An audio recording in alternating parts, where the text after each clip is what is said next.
Have UFOs crashed on Earth? Have we made alien contact? Is the US government covering up a massive UFO conspiracy? Behind me is one of the most secret military bases in the world, deep in the heart of the Nevada desert. The Groom Lake test site, also known as Area 51 or Dreamland, has been home to US stealth projects since the Second World War.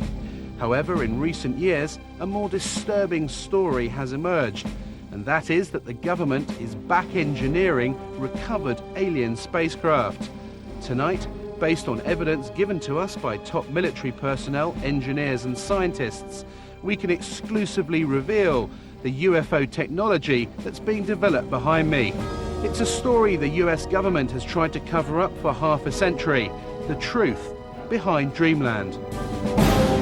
I am convinced, based on my research and the individuals whom I've had contact in the US intelligence community, that the US government does indeed have craft that meet the description of many of the UFO reports. The whole aim of the project was to take these craft, or the one in particular that I was working on, and try and duplicate its systems and subsystems with earthly materials. I'm convinced beyond doubt that we have recovered aircraft, alien vehicles, that we have made contact with aliens, that we are communicating with them in some way or form, and that we have vehicles and bodies in preservation. I was at that moment standing on the deck of the radar van. It was nighttime, and I was looking up in the sky because there were saucers up there. Were there any alien bodies recovered? No bodies. There were 4 live, feeling good guys. 4 live extraterrestrials? 4 live, feeling good extraterrestrial type individuals, yes.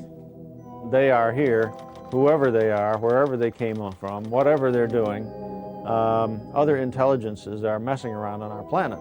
I think that too many people's butts are on the line with this, that they lied to us too long, that a lot of people have stolen legitimate national security money to keep this cover-up going, that they have perpetuated disinformation schemes on the American public, probably on the British public. The Air Force knows that there was a crash saucer, there were alien bodies recovered, that there have been aircraft that have gone up to chase UFOs and have not come back.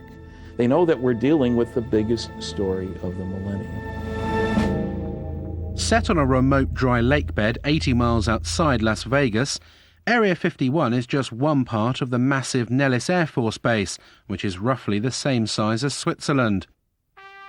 It was commissioned by President Truman in the 1950s as a top-secret location to develop and test America's new generation of post-war aircraft. In the technology fever of the 1950s, the base soon became home to the most exotic flying craft of its day. More recently, it is where the F-117 stealth aircraft was developed and test flown.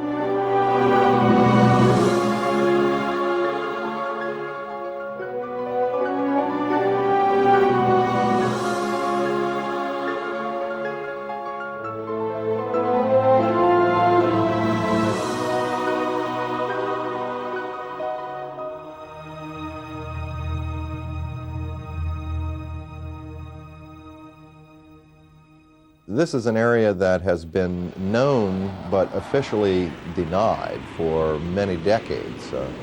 We go back quite a ways into the 40s and 50s with the development of the U-2 spy plane, the SR-71. All of our super secret aircraft have been developed and test flown out in this particular area. The A-12 from its inception through its retirement was operated out of only 2 locations. Area 51 at Groom Lake was its original home. The first aircraft was delivered there in January of '62, and the last airplane left on June 21st, 1968.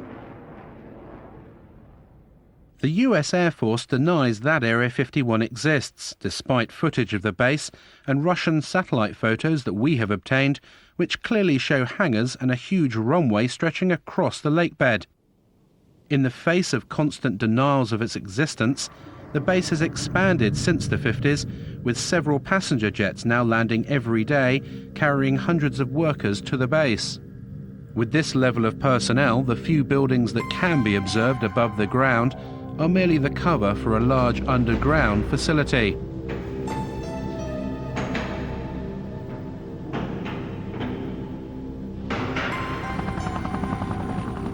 Security at the base is unprecedented and secrecy is paramount. Since the late 50s, the military has sequestered hundreds of thousands of acres of land that adjoin the base. The exclusion zone around Area 51 now stretches to 26 miles. The secret status of the base is very, very well preserved. And even if people are talking about the operation of the U-2s back in the 1950s, 40 years ago, they're still not allowed to identify the base by name or by location. All they can say is it is a remote facility. This place is an old anachronism from the Cold War. This is a place that harkens back to the old days, and because the military is continuing to treat it as a top secret facility that doesn't exist, it attracts attention. Naturally, everyone wants to know what goes on here. There is no question that the facility is there, that the government has said very little in the past about it, that it has the right to test things like the U-2, like the SR-71, like the stealth aircraft. People forget the stealth aircraft, over $10 million spent on developing it, and more than a decade before its existence was even announced. That's what you do out at Groom Lake. Now, the real question, I suppose, is, are there any flying saucers out there? We took to the skies to see the base for ourselves. Flying at an altitude of 10,000 feet, we edged to within 1 mile of the restricted zone. Having made contact with the tower, we soon found out how seriously Area 51 guards its airspace. From you, remain on the 4375, going off right, pick you back up in a few miles. We're just curious, is there any activity today out at the Groom Lake area? Any activity where, sir? Out at the Groom Lake area. Lake Mead 69, I don't have any of that information available. Dude, Elf Control on guard. When working Reveille Mola, squawk altitude, acknowledge with an ident. The Nellis approach controller now is just getting a little concerned that we're getting close now. We've just been buzzed by 2 F-16 fighters. They passed our bow at about 800 to 1,000 miles an hour. These guys aren't messing around. They don't want us to be here. In fact, there's another one just gone by the bow there. They're either trying to get us out of the area quickly or force us to land. And there goes another one. Well, that was really close, right off the right side. I'd say that was within a mile, mile and a half. Well, you can see them, boy, that was amazing.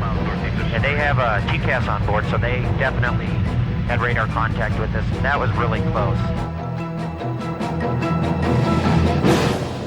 In 1989, one man blew the lid off Dreamland. His name was Bob Lazar, and he claimed to have worked at the Groom Lake site, back engineering recovered alien spacecraft. The base is against the side of a mountain, or small mountain, big hill. There are 9 hangar doors, and the hangar doors are not just shiny metal out in the desert. They are painted or sprayed with a sand texture to them.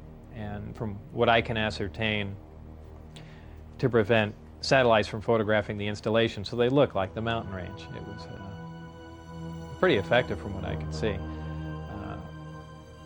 On the first occasion when I drove out there, all the hangar doors were closed, but at close range you could tell that they were doors and they would open. We drove around the left side of the installation, and there was the main entrance in there, and went through some gates and a security check, and went inside, and it seemed like a typical government building.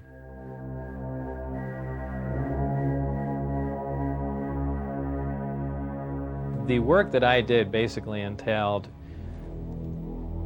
back engineering the power and propulsion system. And I opted to start with the power, the reactor that ran the craft. With the clearance that I had, that was known as Majestic clearance, there were only 22 people at S4 with that clearance to work on the craft. The location he worked on at Area 51 was called S4 and was housed on Papoose Dry Lake Bed, a short drive from Groom Lake. When I was brought in by bus, normally we had gone around to the left side of the installation and entered the door there. And for the first time, one of the hangar doors, the one on the end, was open.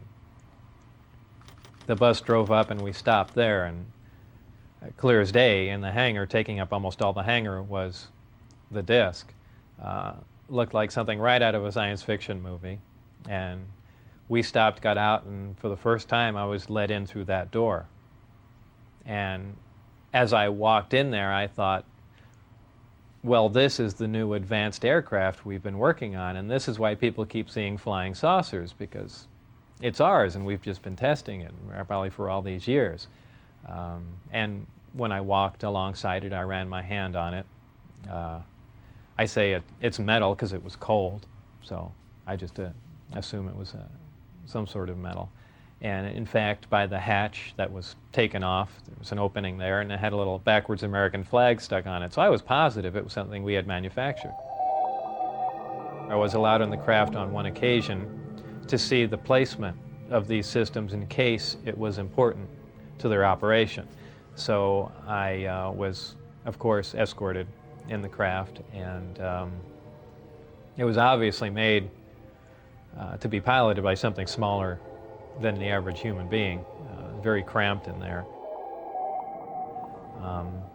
There was a sub-level where a little collapsing floor member opened, and I could stick my head and upper torso down underneath with a flashlight to see how the gravity amplifiers hung upside down. Looked around the placement of the 3 seats, about 1/3 to 1/4 the size of a normal human seat.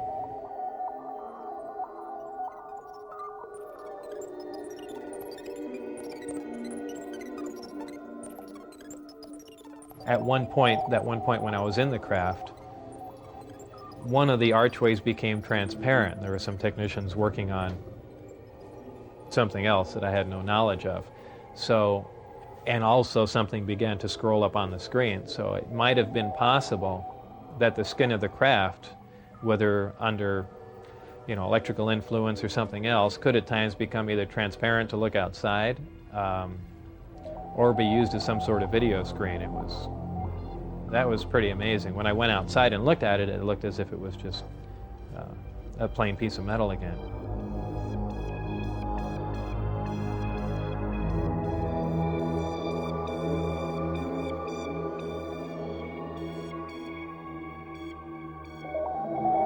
A lot of people say, boy, it must have been exciting to go in there, and I always say it wasn't.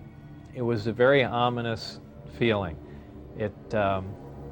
You really had because it's so, I know it sounds silly, but it's so unearthly in there. Nothing had a sharp edge to it. It was if the seats, the amplifiers that were in there, everything, as if it was made out of wax and heated for just a little bit and then cooled off. Everything had a smooth curve to it, even where a chair met the floor was blended into it. It was as if the entire craft was injection molded. No one, let alone Bob Lazar, have been able to verify any of his academic or professional credentials. In 1990, he was convicted of pandering and declared bankrupt. In court, he simply described his occupation as a self-employed photo processor. Is Lazar a fraud? Did he work at S4? Or was he set up by the military to release certain information about the base? The notion that he would make a great patsy and he's the perfect scientist to work on such a project is interesting science fiction. In the first place, we have no reason to say he's a scientist. No diplomas, no papers, no memberships, nothing. In the second place, I worked on security for 14 years. People take security far more seriously than that. One of the strange statements he's made, there are only 22 people working on this thing. Well, you get more than that working on devising a new mousetrap for the government anyway. That makes no sense. And, it has all the trimmings, his story, of a Walter Mitty story. Somebody in his imagination was, stronger, brighter, faster than anybody else. I did a variety of research relative to Bob Lazar. I actually met him. I obtained a copy of his, what they call a W-2 form, which is one of the IRS documents associated with pay. His particular form indicated that he worked for the U.S. Department of Naval Intelligence.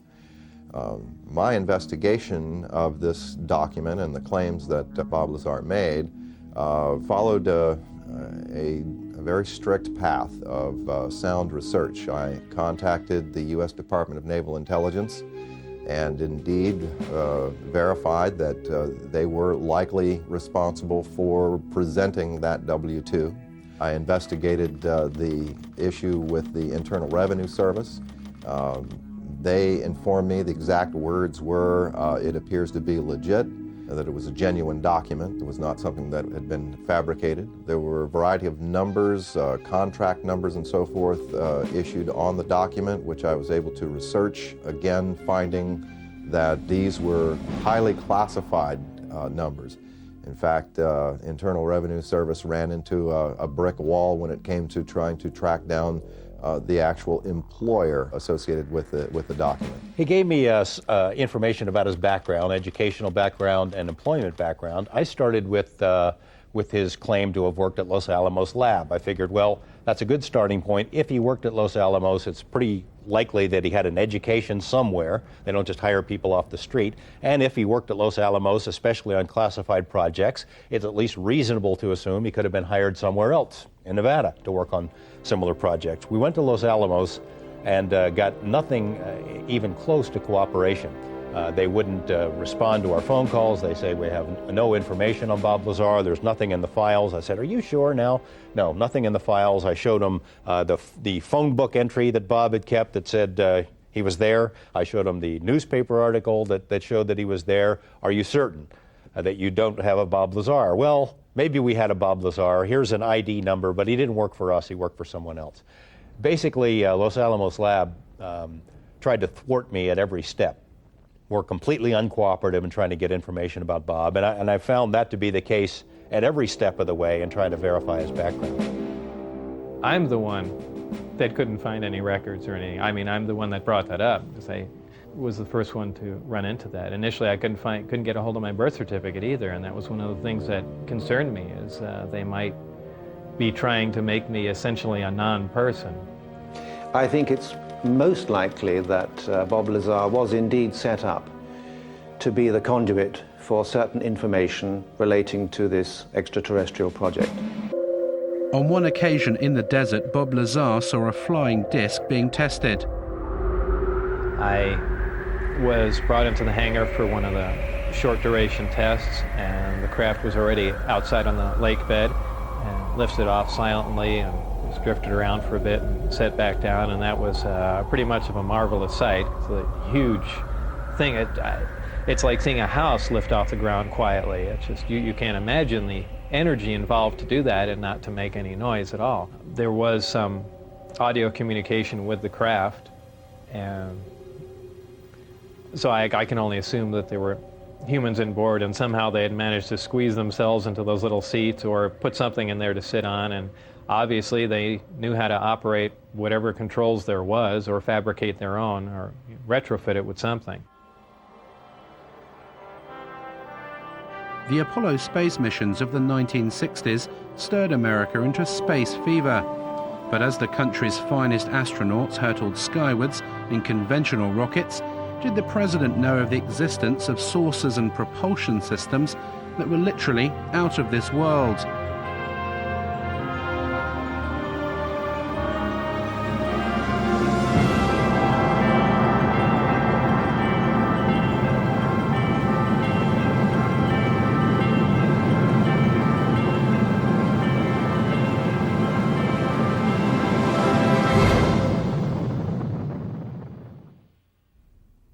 Dr. Edgar Mitchell of the Apollo 14 mission and the sixth man to walk on the moon has carried out extensive investigations of the alleged saucer crashes, as well as the question of alien contact. He met Lazar in 1991. I tend to believe that his basic story is true. that he was to expose to what he thought were alien craft and attempts to engineer and back engineer. I think that his explanation of what's going on and his theory that he's utilizing is probably not on target. What I think is credible is the fact that he was there. Since the Roswell incident in 1947, that there was a cover-up, that was a valid incident, and that there has been an active investigation program, reverse engineering program, and cover-up associated with that since that time.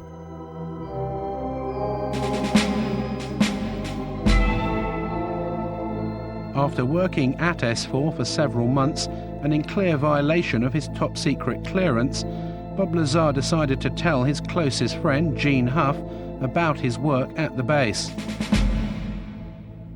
My reaction was to, without pressing him against his will, find out more, get him to tell me anything I could. And it wasn't disbelief. I think I was actually motivated to further read. I started investigating other books on UFOs and other researchers' information to see if anyone knew anything, and needless to say, they didn't know what Bob knew. 1 month later, in March 1989, Bob Lazar went one step further. He decided to take his friends to the desert and show them a flying disc test. I had remembered most of the days and times of testing. So I believe it was 8 or 9 o'clock on a Wednesday night, somewhere in March '89, I believe. We went out with Gene Huff, my ex-wife, and John Lear. Shortly after the flight time that I had recorded, white light came up off the ground and hovered, and then began doing radical step maneuvers and darting from one side of the sky to the other, doing some impossible flight characteristics. But at times the craft had glowed tremendously bright, where we thought, being miles and miles away, we thought there was something wrong and the craft was going to explode, so much so that we all got behind the car. It actually came closer. It came down the mountain range toward us to where we could actually see it was elliptically shaped. It looked like something that, it's strange to explain. It looks like an explosion that starts to explode and stops and doesn't explode and dissipate. That's how bright the light is. Your brain interprets it as an explosion about to happen. On his third visit with his friends to observe the discs at night, Bob Lazar was arrested. He was taken to an unknown location for interrogation and never returned to Area 51. They threatened my wife, they threatened to kill my wife. They said they'd stop at nothing. They said they thought they made that very clear. They couldn't believe that I had taken anyone out there to show them that, much less left with information like the flight test data, and wanted to know what else I had said, who else I had told specifically. Security agents from the OFI, the Office of Federal Investigation, had been witnessed doing random security checks at his house. There was almost no question in anyone's mind, anyone in Bob's immediate life who talked with him on the telephone, that his phone was tapped. I mean, strange things would happen on Bob's phone and really continue to this day. Dennis Mariani, who was my supervisor, called, and all he said was, "Do you have any idea what we're going to do to you now?" And that was the end of the phone call.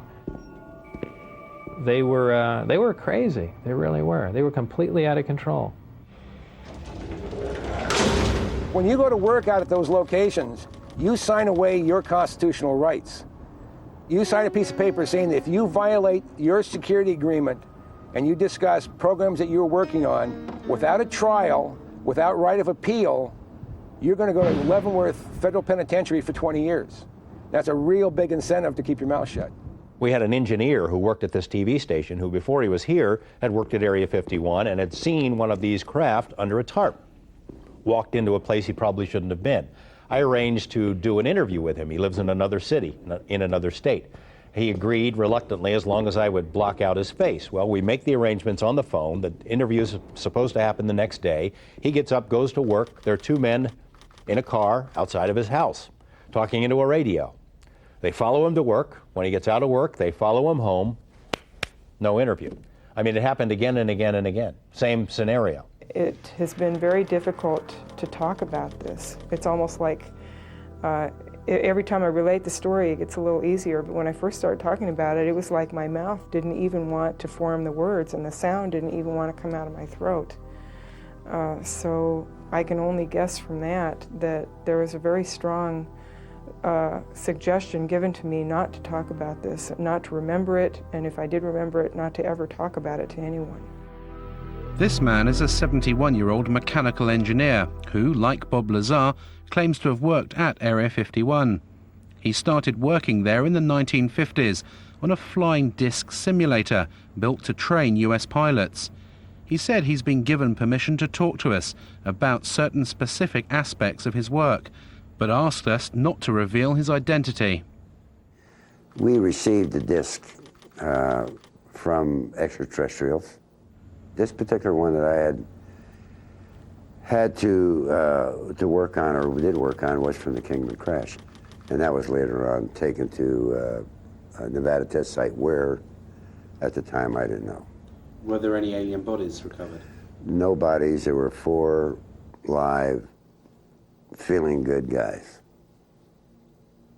4 live extraterrestrials?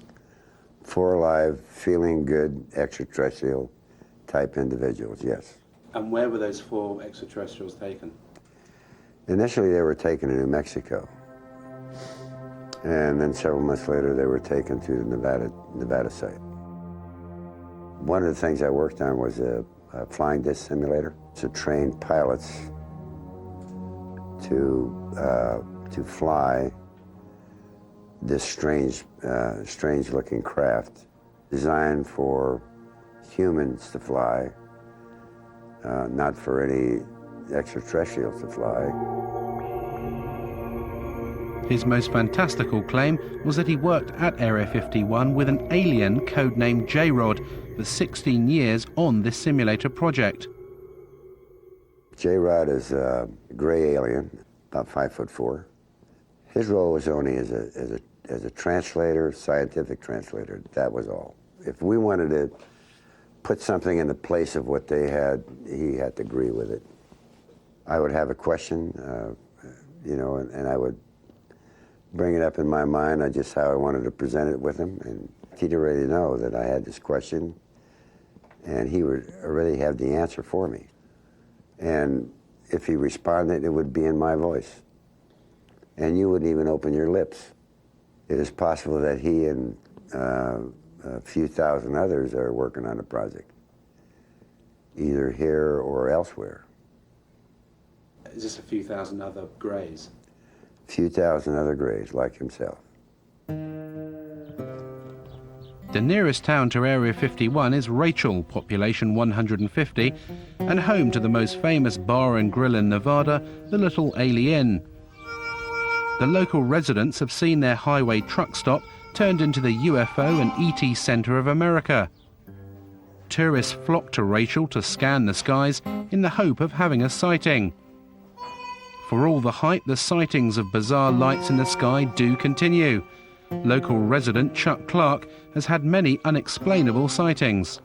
The most remarkable sighting that I've had in the last 3 years took place 2 years ago, February of '93. I watched a glowing object ascend vertically from the area south of Area 51, where S4 would be located, hang motionless in the air for about 10 minutes and then slowly start to descend. All of this while I thought I was watching a illumination flare that was launched from a mortar tube. I can hear jets in the background. I'll zoom back a little bit. This is looking straight over Steve Medlin's ranch, right here off 375 Highway. This is right over the peaks. Once it got down to the ridge line, however, it was in front of the hill that it had come up from behind. The hill was about 12.5 miles from my position. It came down to a few feet above the ground at the base of the hill, hovered momentarily, which is still consistent with what a flare might do in calm air, but then suddenly it shot off westward, covered 4.8 miles in 1 to 1.5 seconds, and stopped cold, also about 30 feet off the ground, hovered just long enough for me to get it focused in my binoculars for maybe 2 seconds, and then it vanished right in place. We've seen video of craft that were luminous, that would move across the sky as if it was skipping a stone across water, or sort of a sewing machine effect. What we see across the screen are a series of lights, of dashes of light, as the object moves from point A to point B. And a rather strange warping occurs that's very difficult to unravel until you go frame by frame and you begin to see what is actually occurring. Therefore, we are seeing what you might call a shadow effect of the propulsion mechanism at work.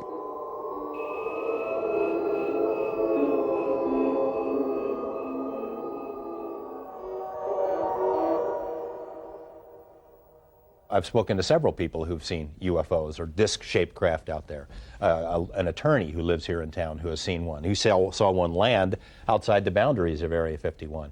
I've spoken to a very high-level managerial type who worked for a defense contractor out there for a number of years, from a very respectable, reputable family. His credentials are beyond question, but he doesn't want his name or face used, and he has seen them many times. There were a variety of craft that were all essentially generically sort of canister shaped. I guess you would say they were predominantly disc shaped or rounded, like one of those Chinese lanterns or something or other. They appear to be colorful.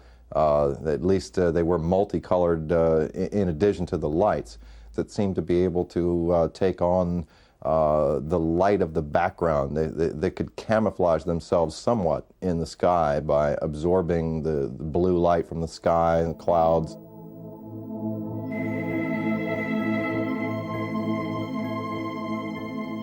What are these lights in the sky, and are they indeed flying saucers?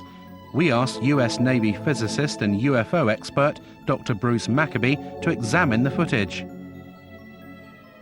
Basically what you see are lighted objects doing things way off in the distance. You don't really see any structured craft. Some of the video material, a very small amount that I've seen, seems to show lights doing strange things like hovering and then moving suddenly to another location, maybe, and moving slowly and jumping around a little bit. I've concluded that they aren't ours. That means they belong to somebody else, and they're not made here on Earth, basically, so they must be coming from the outside. How they get here, who, in quotes, they belong to, I don't know. Extraterrestrials is a reasonable proposal. All the arguments that have been put forth that it couldn't be people from another star system in the galaxy or whatever, because they can't get here from there, those arguments are not physically correct, because we could get there given enough time and money and desire to do it.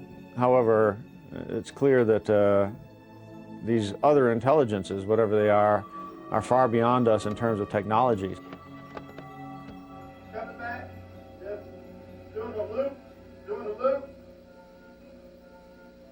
Now what I'm going to show you is a computer-enhanced version of what you just saw, and we're just going to look at the one portion where the UFO was appearing in the left-hand corner, going to the right, and then coming back again. That's all we're going to see. We're going to see it repeated over and over again. This part of the frame has been chopped out of the full frame. So I'll just let it run, and it goes back and forth, repeating. And if we stop it, and here's the shadow, and here's the UFO. So basically we have a triangle with one side and two angles that we know. The net result is I can calculate the UFO position in three-dimensional space. Right. Turns out to be about 7,000 feet away from the camera. So having analysed it, what we seem to have here, Bruce, is a genuine UFO. Yes, there is an object out there 7,000 feet away. It wasn't one of ours. It's about 30 feet in size. A genuine UFO.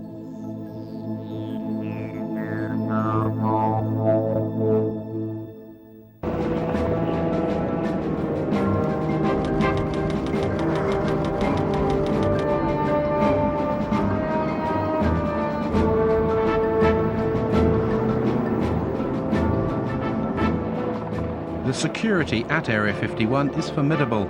The entire perimeter is surrounded by motion detectors and cameras. Armed guards patrol in jeeps and helicopter gunships are deployed to warn off anyone who challenges the borders. We headed out deep into the desert over 80 miles outside Las Vegas. Traveling down the recently renamed extraterrestrial highway, we'd come to see America's most secret base for ourselves. The only approach to the base is a dusty 10-mile track called Groom Lake Road. Anyone approaching the border can clearly be seen for miles, and as we've been warned, our every move was being monitored by the security patrols and cameras on the hilltops.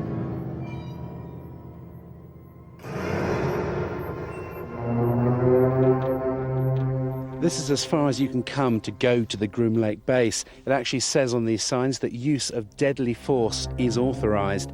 There are security patrols all over these hills. They've been watching us for the best part of the last hour. There are motion sensors, security cameras, and if I did walk over this line, I would be immediately arrested, taken to the guardhouse and interrogated for anything up to a week.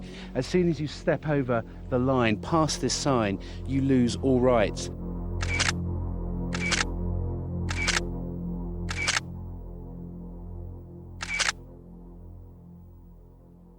What's amazing to me, Glenn, is that the entrance here is so unassuming. They've got this rickety sign saying use of deadly force authorised, but you literally could, if you didn't know what you were doing, you just carry on straight into the base. That's the idea. You don't encounter any people here. If you went into the guardhouse that's there about a quarter mile in, you'd be arrested immediately because you've already passed those signs. They don't want to answer any questions, so they don't put any people in vulnerable positions. And as you come off the highway up there, the extraterrestrial highway, there's no sign saying Groom Lake. There's nothing, is there? No, I've put up a secret base sign up there occasionally, secret base this way, but it doesn't stay up for very long. And on foot or in car, this is as close as you can get to Groom Lake, isn't it? This is physically as close as you can get. Unfortunately, you can't see anything from here at all. How far are we actually away from the base? We're about 13 miles northeast of the base right now. Right. And if we continued up this road, if we drove into the base now past the signs, we'd be arrested? If you drove beyond here 20 feet, you'd be intercepted. As night fell and determined to see the secret facility, we headed for Tikaboo Peak, which overlooks the base 7,000 feet above the desert.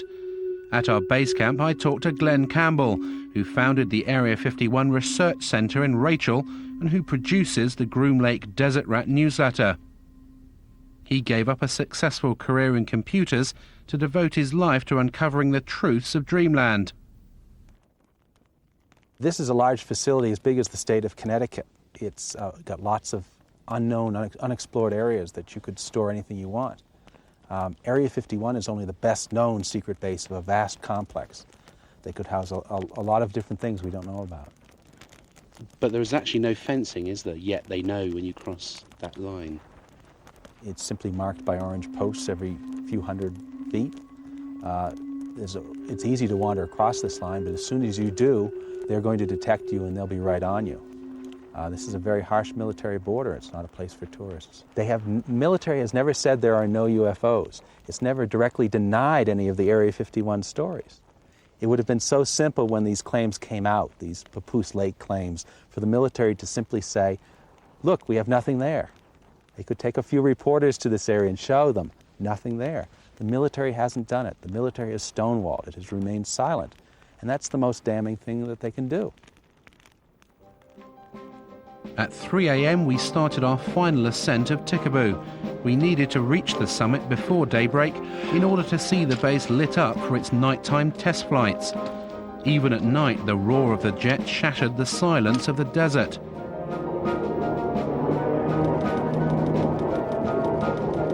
As we reached the summit under a cloak of darkness, Area 51 could clearly be seen, its runway lights glowing in the distance.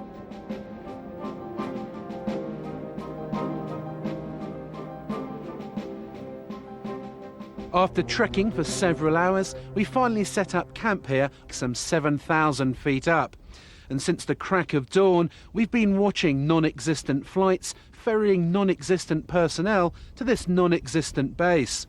Tikaboo Peak is the last safe vantage point where you can clearly see Dreamland. But how long before this too is claimed by the military?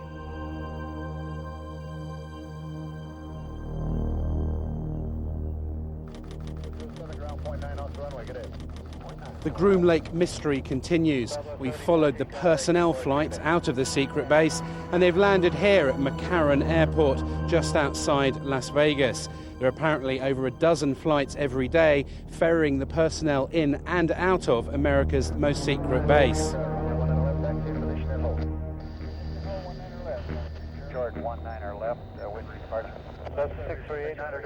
I was called at a random time. The operator would say, "Mr. Lazar, it's now 4:15 a.m. We expect you to be at McCarran Airport at 4:45. Your plane will be leaving at such and such time." I'd drive there, check in, board the plane, and the plane would fly out to Groom Lake.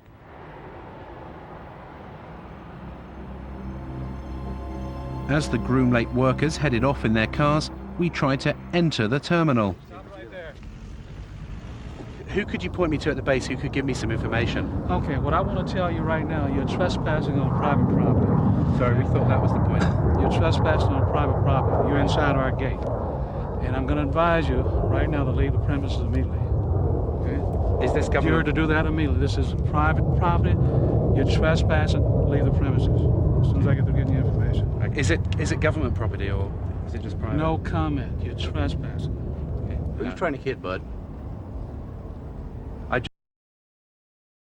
Is there anyone you can point us to give us any details of?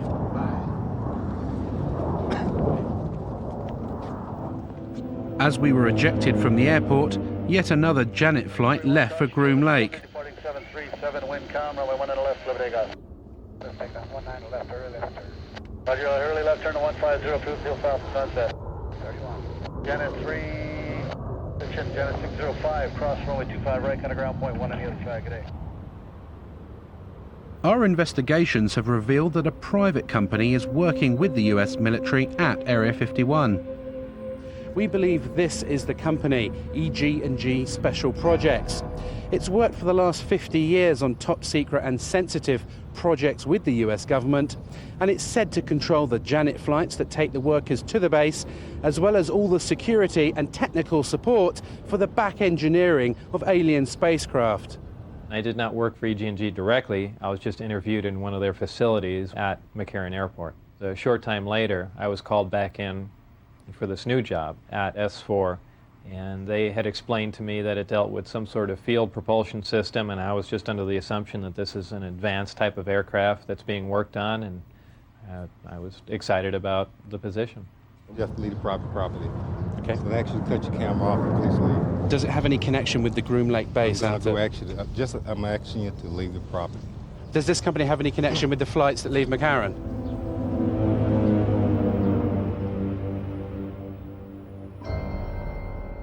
EG&G has been the central civilian contractor for Groom Lake basically since the beginning. They're the people who military folks come and go, other contractors come and go. EG&G has had the contract since the very beginning. So if anyone were to know what's going on out there, it'd be EG&G. They're not talking. We phoned EG&G to clarify what their role is at the base, but they would only confirm that the company is working on several classified Department of Defense contracts at various remote locations in Nevada. They would not comment on the exact nature of the work, but did state that it was connected with EMP, electromagnetic propulsion.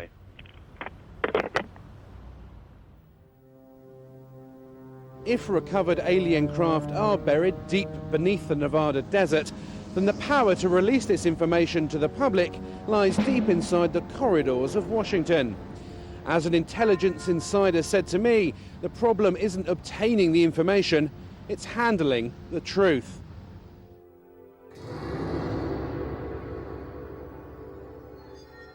Are these alien craft above Groom Lake, or are they man-made?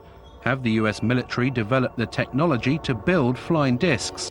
There's a great deal of legitimacy to this UFO phenomenon, to the issue of alien intelligence. This is something that's not at all new to the US military. There's programs that they're working on today that are 50 years ahead of anything that you and I could even conceive of. The black project teams are operating without oversight from official committees, from Congress, if you will. I find that exceedingly distressing, frightening, the ultimate big brother scenario. Everything is being run by the ETs. They're so far beyond us in terms of technology that I don't think we would have a chance. I don't think we've yet scratched the surface on what's happening out there with regard to flying saucers. There are a variety of activities, some of which are classified throughout what is often called the Air Force's Nellis Range Complex. The range is used for the testing of technologies and systems and training for operations critical to the effectiveness of U.S. military forces and the security of the United States. There is an operating location near Groom Dry Lake. Some specific activities and operations conducted on the Nellis Range, both past and present, remain classified and cannot be discussed.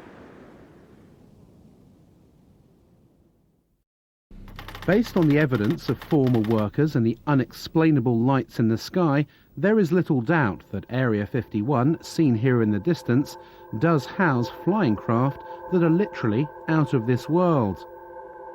If recovered alien spacecraft and bodies have been taken to this remote location since the 1950s, could a secret of this size be kept under wraps for so long? And if so, who's keeping it? We're dealing with a cosmic Watergate. That means that some few people within the governments of the United States, Canada, Britain, and undoubtedly other countries have known since July 1947, when at least 2 crashed flying saucers and several alien bodies were recovered in New Mexico, that indeed some UFOs are extraterrestrial spacecraft. Since Project Blue Book closed down in 1969, there was no official interest in this subject.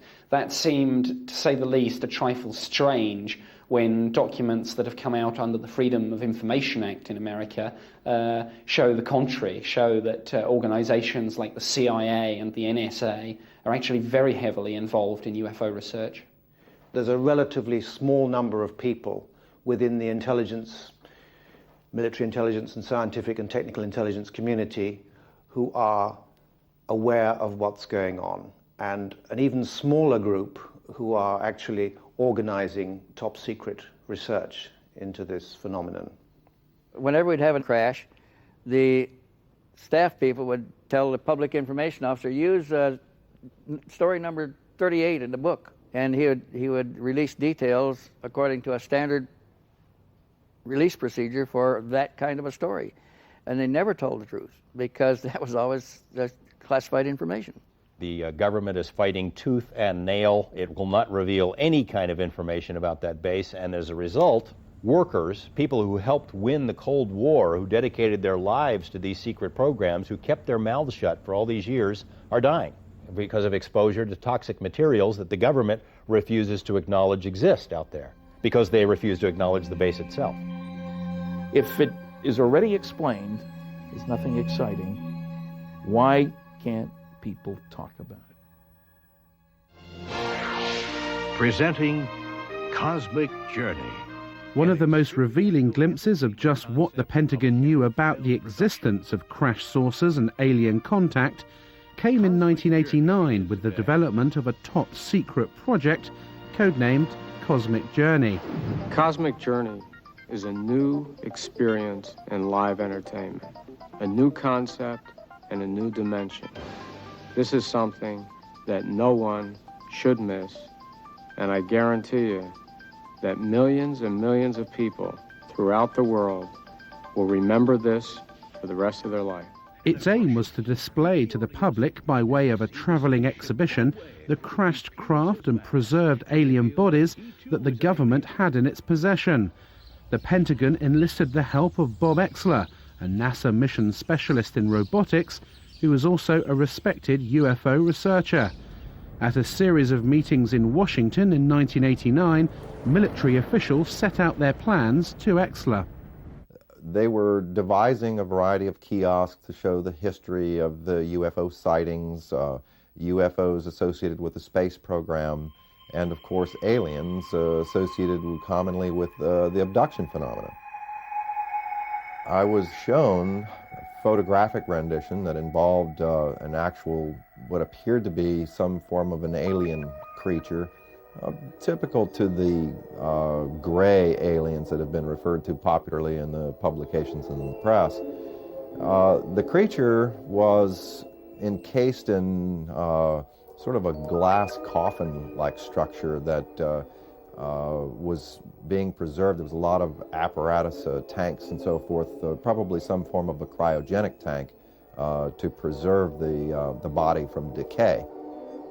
As part of his indoctrination program, Exler was flown out to an offshore NORAD tracking facility. Traveling in unmarked black helicopters, they headed out 20 miles off the coast of Florida, landing on what looked like an oil rig. As we got into this facility, we descended to an area that I would describe as sort of a mezzanine area looking out over a control room. This was obviously a NORAD tracking facility. There was a huge screen. It represented an area of the southeast quadrant of the United States. Then there were a series of lights that were floating along sort of like the top of this grid area. There were 5 of them in all. Were labeled, by the way, on the screen as ASCs, and I heard someone make reference to alternative spacecraft. The craft went down into this grid, into this vortex area, and then dispersed. And no one seemed to be concerned at all. Presenting Cosmic Journey, an experiential entertainment concept of Kenneth Feld Productions. I've not since been contacted by anyone associated with the Cosmic Journey.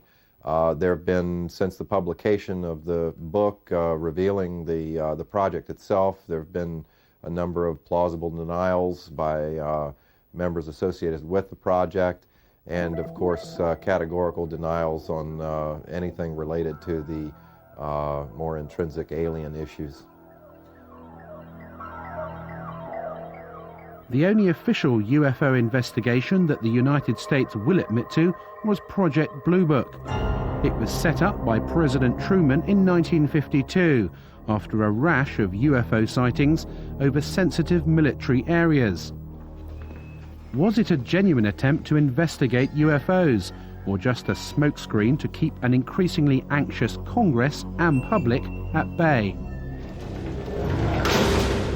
The public was told everything's under control. Sign, grudge. Blue Book, that is the organization that's doing the UFO thing. We have access to the finest scientists. And there was a whole bunch of malarkey that went along with that. It was set up as a public information office to answer the questions on the UFO phenomena for the public. And their case information, their files, were sent down from upstairs, from where my office was, where my desk was. Usually cases that could be explained away, and those were used as sample cases in dealing with the public. Anything classified above confidential stayed upstairs and even went higher and never came into the purview of Blue Book at all. I don't think it was a genuine investigation in that the really sensitive reports were filtered out by a more important group than Project Blue Book.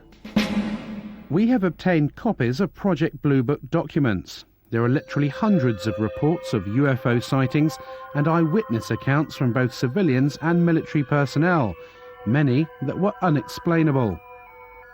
Project Blue Book is still some 40 years later the most important body of evidence admitted by the US authorities that we have made contact with extraterrestrials. The investigation was closed down suddenly in 1969. No reason was given. Blue Book was the cover organization. That's the one you heard about. That's the only one ever mentioned. And as recently as last year, an Air Force letter to a senator said Blue Book was it, and when we closed it, we got out of the business. In reality, all these other groups concerned with monitoring the skies were continuing to look at militarily important cases. A light in the sky means nothing. But if one goes buzzing down the runway at a strategic air command base where nuclear weapons are stored, which has happened, and we've got some records on that, that's of concern. We can say that the recent sightings are in no way connected with any secret development by any agency of the United States.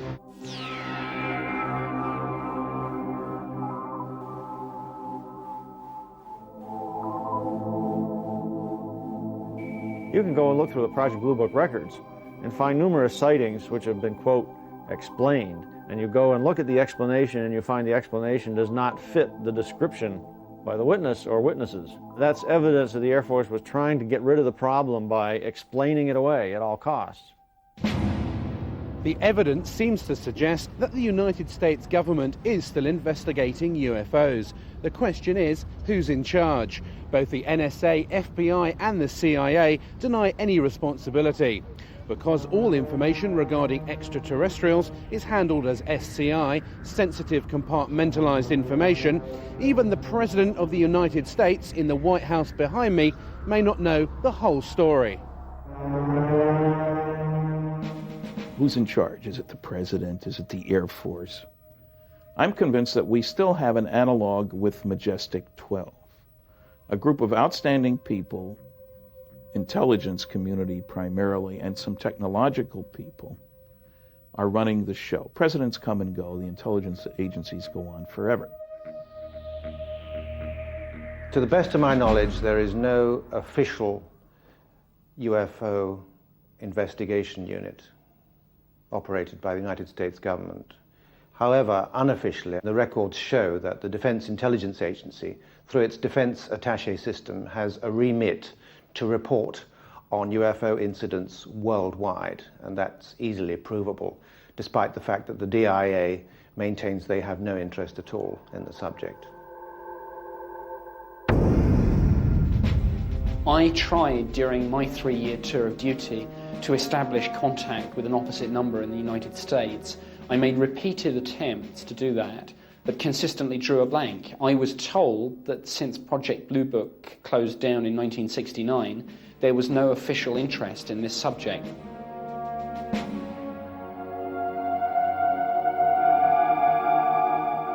I didn't work for the U.S. government. I worked for a satellite government of this country. As far as the Senate concerned, I think there was only one left, and that was Bob Dole. And as far as the presidents are concerned, the only presidents that I feel that I met at the facilities back in the 50s and 60s were Nixon and Bush. We contacted former President George Bush to ask him what he knew about the existence of recovered alien craft and the developments out at Area 51. We received a fax response. Unfortunately, we are not able to provide answers to the questions that you send. President Bush's policy of long standing is not to comment on or engage in speculation about alleged classified programs of any kind. A close confidant of George Bush and a man well acquainted with Area 51 was Admiral Bob Inman. His credentials are impeccable. He was director of both Naval Intelligence and the National Security Agency, as well as deputy director of the Defense Intelligence Agency and the CIA. In a telephone conversation with Bob Exler in 1989, he referred to recovered vehicles becoming available for research. Do you anticipate that any of the recovered vehicles would ever become available for technological research outside of the military circles? Again, I honestly don't know. 10 years ago, the answer would have been no. Yeah. Whether as time has evolved, they're beginning to become more open on it, is a possibility.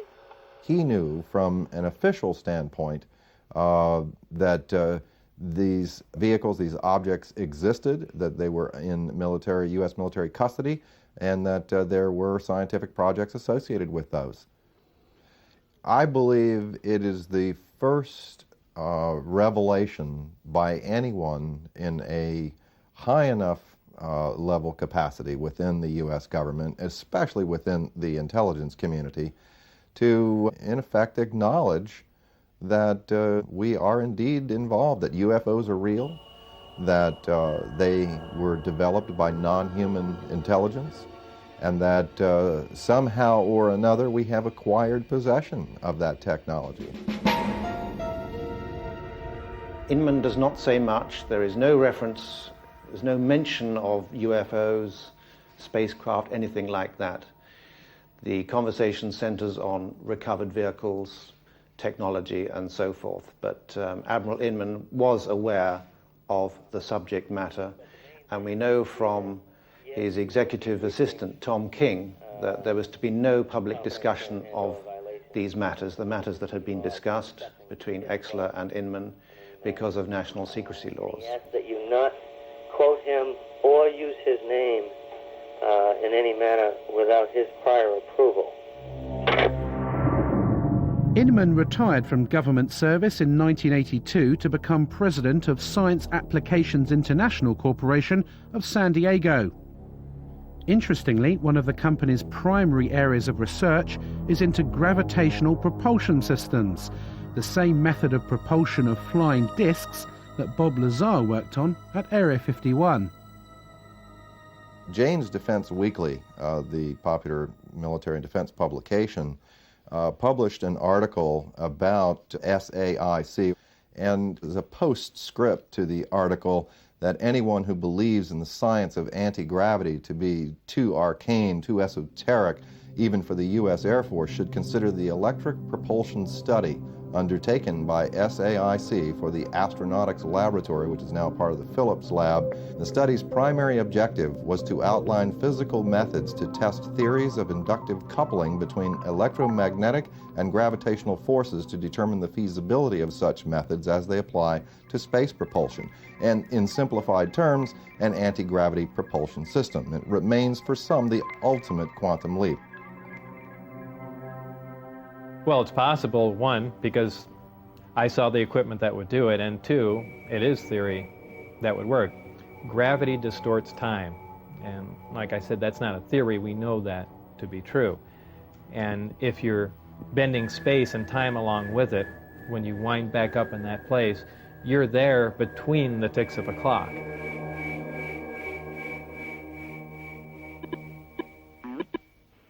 We called Admiral Inman to find out what he knows about Area 51 and why his company is developing this gravity propulsion system. Let me get right to the point that you're after. Yep. I had occasion in several different jobs to ask the question, was there any credible evidence?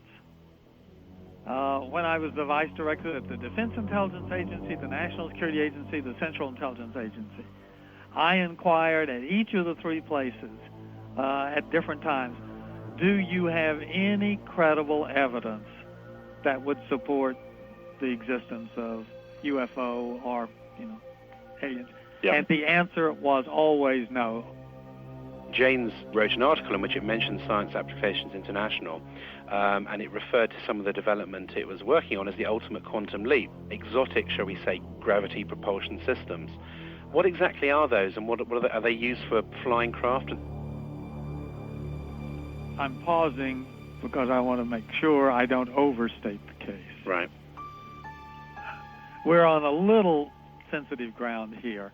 There have been, over the years, I thought some of the early allegations of activity out in Nevada 15 years ago could well have been reflection of the prototype testing of some of the stealth vehicles. Some are clearly scientific phenomena. Some of it, again, will be something as simple as weather balloons that break loose, that get lost and go drifting. But there probably is some of it that is directly related to testing of late 20th century, early 21st century military technology related partly to reconnaissance in some cases and others to, attack aircraft.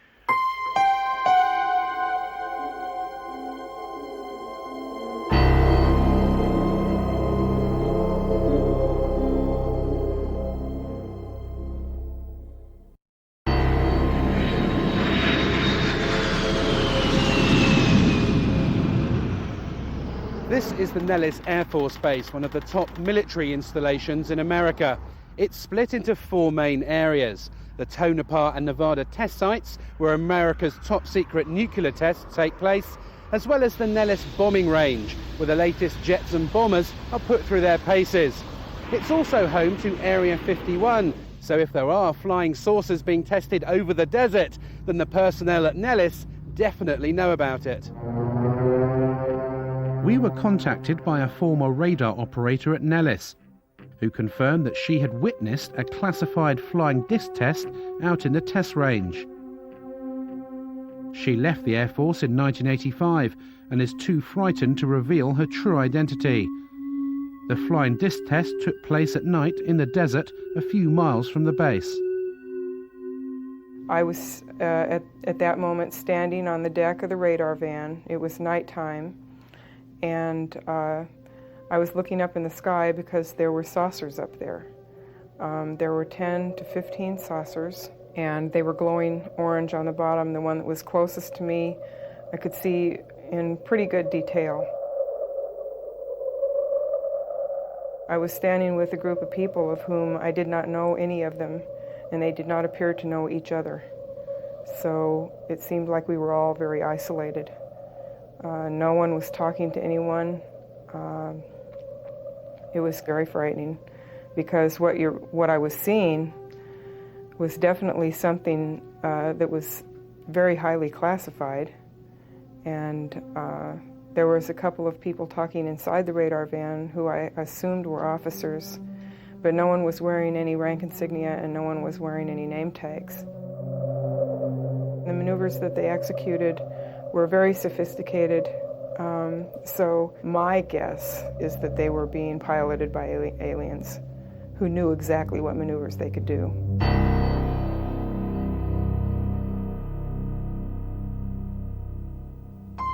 As part of the test, she was taken to what she believes was Area 51.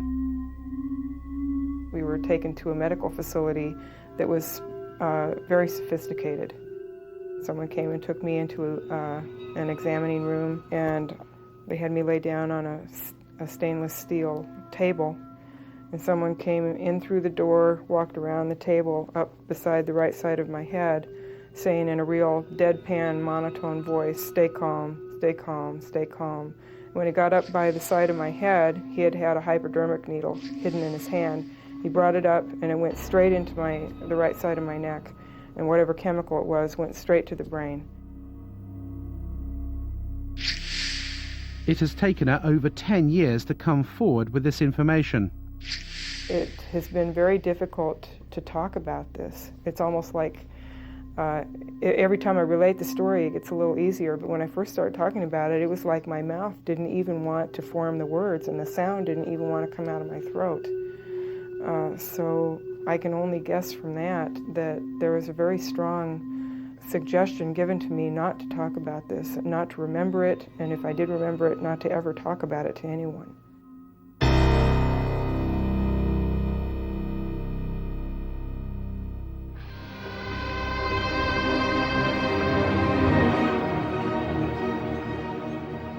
As recently as 10 years ago, this Lockheed A-12, which flew out of Groom Lake, was still one of the US Air Force's most top secret military aircraft. If you'd seen it in the skies at night, you may be forgiven for thinking you'd just seen a UFO. So how many of the hundreds of thousands of UFO sightings every year are nothing more than military aircraft? And is the great secret of Groom Lake just a 21st century descendant of this airplane?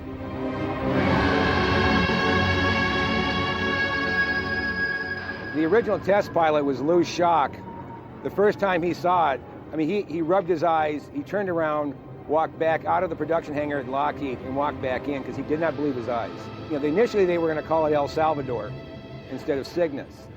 For the simple reason, in Spanish, that means the Savior or Jesus Christ. Like everybody who saw the airplane could not believe what they were seeing. It was a Buck Rogers airplane. This airplane was built, designed almost 40 years ago. 40 years before that, the hottest thing flying was a Seversky P-35. 40 years before that, it was a balloon. So the technology has not stood still. So it's a very good possibility that we are looking at man-made transportation for the 21st century. The United States Air Force alone, in 1997, according to the latest budget request, will spend more than $11 billion on research, development, and production of secret weapons systems of one kind or another. That's considerably more than the entire research and production expenditure of any other military in the world. I am very distressed that the black project teams are operating without oversight from official committees, from Congress, if you will, from public oversight, with black budgets that no one knows where it's going or what it's being used for. I find that exceedingly distressing, frightening, the ultimate big brother scenario. I think a good part of the reason for keeping everything classified is because this is an awesome weapon. Now you think the amount of energy that this system can put out, weapon system if you want to look at it as that, and it obviously had some weapon potential. Just think about being able to deploy something like that virtually instantaneously anywhere in the world. You have a conflict in the Middle East, how long does it take you to get an aircraft carry over there? Well, it takes a long time. Here's an awesome weapon power that flies, that can move somewhere virtually instantaneously and, pound an enemy virtually into dust. Yeah, that's something to keep awfully secret at any price, because that's something you can almost conquer the entire planet with. I'm convinced that human beings are building disc-shaped craft. In fact, it was reported that by 1960, the U.S. military had already developed a disc that could operate silently. Man-made flying saucers are indeed real. This is the Avro car, which was launched in total secrecy in 1955, less than 10 years after alien saucers were allegedly recovered from Roswell, New Mexico. A CIA memorandum in 1955 stated that the Avro car was based on research developed by German scientists in World War II. We have obtained the only film ever taken of the first top-secret test flights in Canada in 1960. Why was the military test-flying saucer-shaped flying craft in the 1950s, when Project Blue Book denied they existed? Was it a cover to hide the real alien saucers being tested out at Area 51? Like Project Blue Book, the Avro car was scrapped suddenly in the late 60s after millions of dollars were spent. No reason was given. More recently, the Lockheed Skunk Works in Palmdale, California, unveiled Project Dark Star, an unmanned aerial reconnaissance vehicle. Seen in hangars or in the skies, it is a UFO. I think it's time that you get a look at the newest star in the world of airborne reconnaissance. Ladies and gentlemen, I present Dark Star.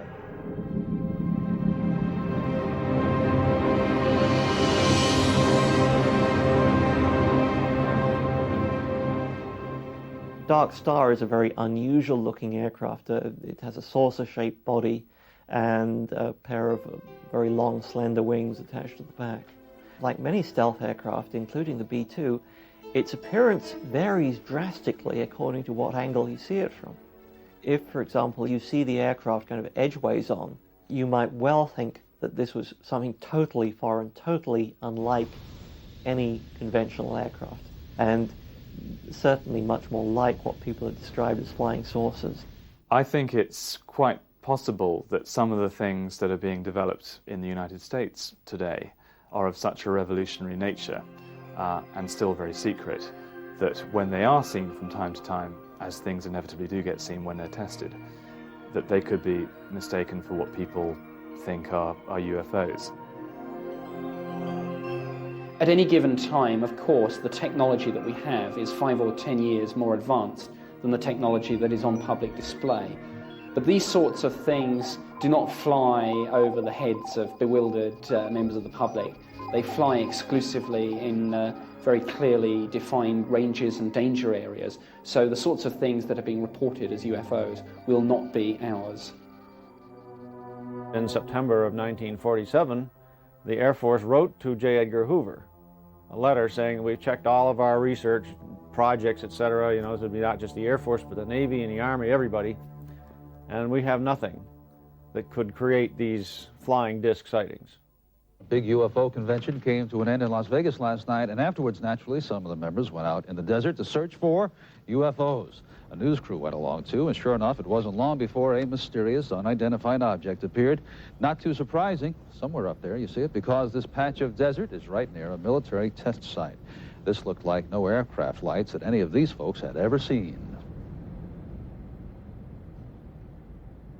Was it a bird? Was it a plane? Was it the Aurora, the secret plane? We don't know. More to come, I'm sure, and the Air Force is not saying anything as usual.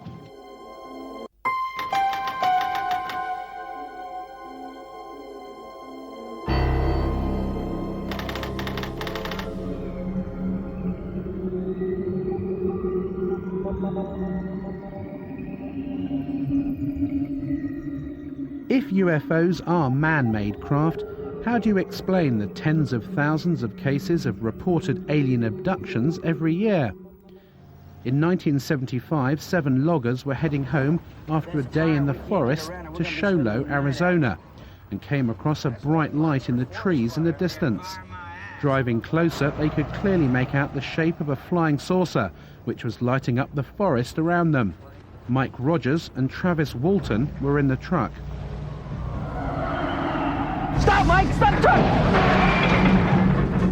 It had lighted spots on it and was basically metallic, had a metallic framework. My first feeling was that it looked rather beautiful. But at that time, it wasn't making any noise and it wasn't moving. It was just quietly perched there in the air. Travis! Travis! What are you doing? Oh, my God!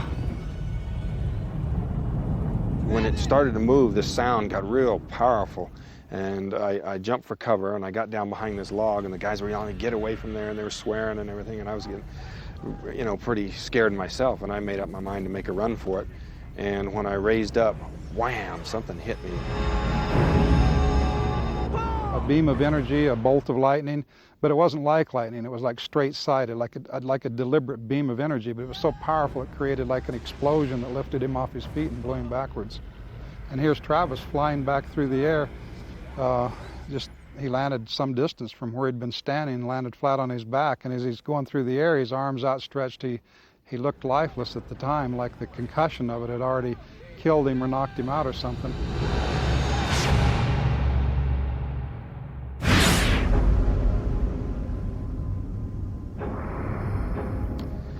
Well, I could hear the sounds of movement around me, and I had trouble focusing my eyes at first. I saw there was a light above me, and the ceiling was very close. I could feel I was laying on top of some hard raised surface. But when I finally got where I could focus my eyes, and I saw these creatures standing over me, I just flipped out. I just instantly became hysterical. I started screaming. I was definitely not in a hospital. And can you describe what these aliens look like? Well, they were basically humanoid, you know, 2 arms, 2 legs, like that. But they had very large heads, no hair, huge eyes, sort of a pale grayish-white skin, and they were wearing coveralls, a kind of a brownish coverall. After spending what Travis remembers to be an hour or 2 inside the craft, the aliens put a mask over his face and he awoke in the middle of the road with the craft above him. He'd been missing for 5 days. What do you say to people who say, you know, these 7 loggers in the woods have just made this whole story up?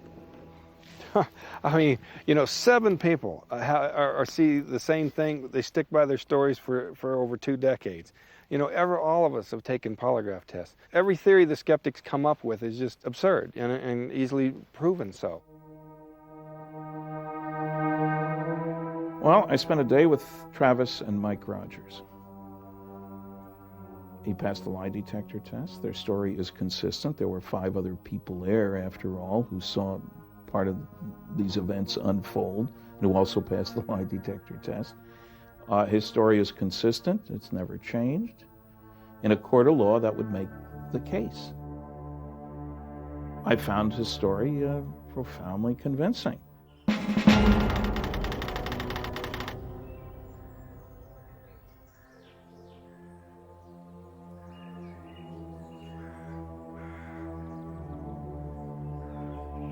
This is the Saratov Air Base, 200 miles outside Moscow. Behind these barbed wire fences is the Russian equivalent to Area 51. If you thought only the US government had flying disc technology, then you'd be wrong. The Russians have been working on a secret project codenamed Taryelka since the Second World War. Security here is unprecedented, and this perimeter fence is as close as we've been able to get to the base. We did secure some footage of the flying disc in the hangar. The codename for the project is Ekip, and it has been designed for humans to fly. We asked the scientist in charge of the project what propulsion system the craft uses, but he would not divulge what he called classified information. What is clear is that Taryelka is aimed at the commercial market, not the military. The Russian engineers here at Saratov see this as an alternative to aeroplane transport in the 21st century. Where the production and design expertise came to build the Taryelka, no one is saying. But surely it's more than just a coincidence that the base here at Saratov is so similar to Area 51, both in location and security. And as in the US, the Taryelka project was started in the 1940s, just after the alleged saucer crash in Roswell, New Mexico.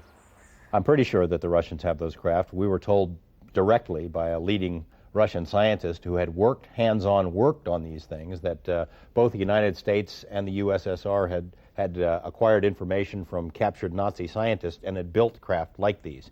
They knew that we had them. We knew that they had them.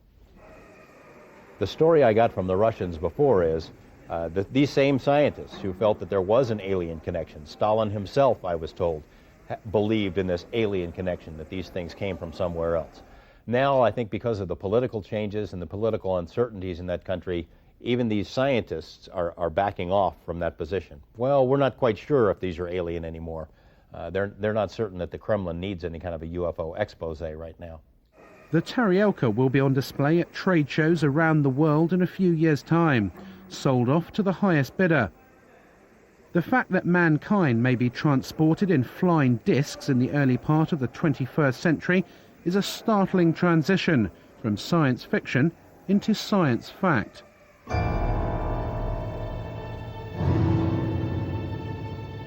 Have alien saucers crashed on Earth, and have we back-engineered these craft to develop our own 21st century flying discs? The answer, however improbable, is yes. Area 51 does exist, and we have eyewitness accounts from at least 2 former workers at the base who confirm the existence of alien spacecraft. The truth seems to be out there, but will they ever admit it?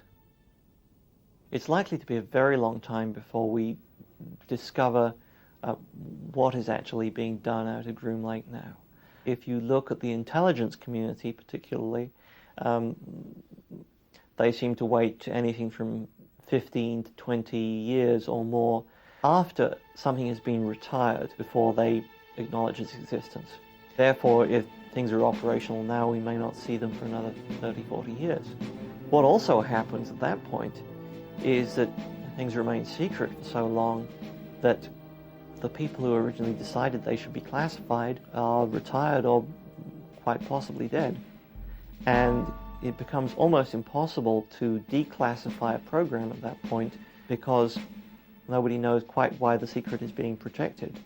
The Air Force headquarters files up through 1955, 9,800 feet of material. That's 1,000 four-drawer filing cabinets.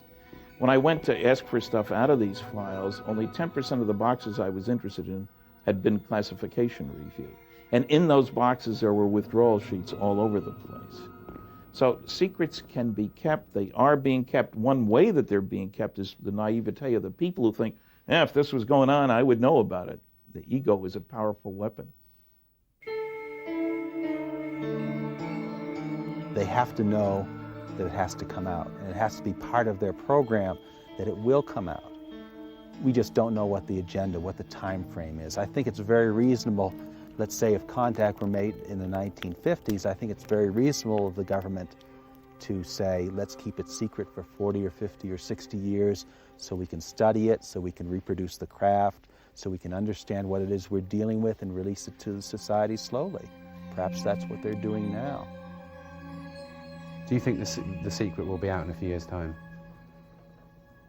I'm saying because I've got permission, I'll turn my papers over to you in 2002. And then you'll know who I am.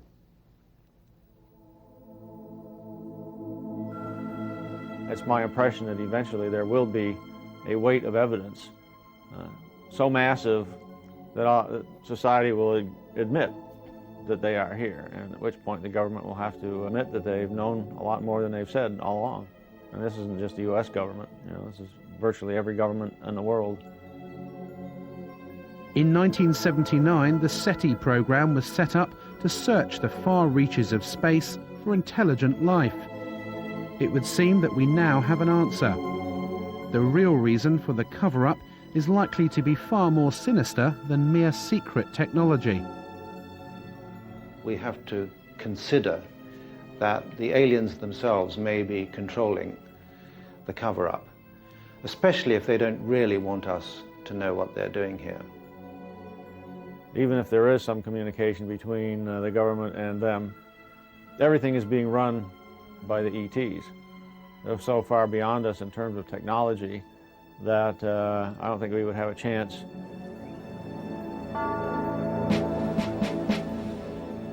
They, the officials in charge of this information, are going to look rather impotent were it known that there are extraterrestrials invading our airspace against whom we have inadequate defense.